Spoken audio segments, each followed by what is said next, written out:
आगामी स्थानिक स्वराज्य संस्थेच्या निवडणुकीमध्ये व्हीव्हीपॅटचा वापर होणार नसल्याने विरोधकांनी रान उठवलाय। आता भाजपच्या अनिल बोंडेंनी ही मागणी केली आहे। निवडणुकीत व्हीव्हीपॅट हवंच अशी मागणी आता भाजप खासदार अनिल बोंडे यांनी केली आहे।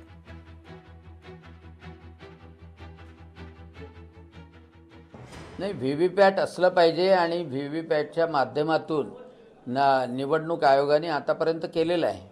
परंतु आता काय त्यांना अडचणी येतात आहे स्थानिक स्वराज्य संस्थाच्या निवडणुकांमध्ये, कारण मोठ्या प्रमाणात मतदार राहणार आहे। एका ठिकाणी एका मतदाराला नगराध्यक्षासाठी त्याचप्रमाणे 2 नगरसेवकासाठी मतदान करायचं आहे आणि त्यामुळे त्याची शक्यता टेक्निकली किती आहे हे सुद्धा निवडणूक आयोग तपासेल आणि निवडणूक आयोगाच्या अडचणीवर मात करून त्यांना जे योग्य वाटेल, जे लोकशाहीला धरून आहे, ते निश्चितपणे केले जाईल। लोकशाही मराठी ऐका, पहा, जागरूक रहा।